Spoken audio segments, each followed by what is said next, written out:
الله الذي أنزل الكتاب بالحق والميزان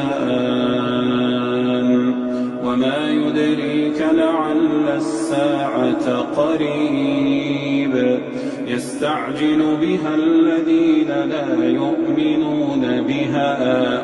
والذين آمنوا مشفقون منها ويعلمون أنها الحق ألا إن الذين يمارون في الساعة لفي ضلال بعيد الله لطيف بعباده يرزق من يشاء وهو القوي العزيز من كان يريد حرث الآخرة نزد له في حرثه ومن كان يريد حرث الدنيا نؤته منها وما له في الآخرة من نصيب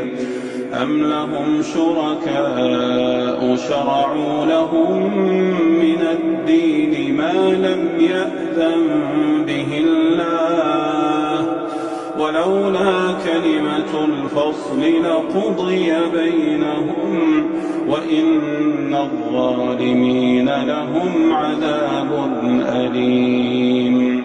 ترى الظالمين مشفقين مما كسبوا وهو واقع بهم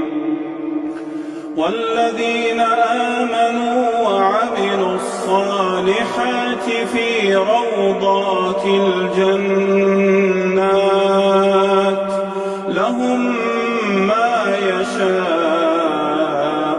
عند ربهم ذلك هو الفضل الكبير.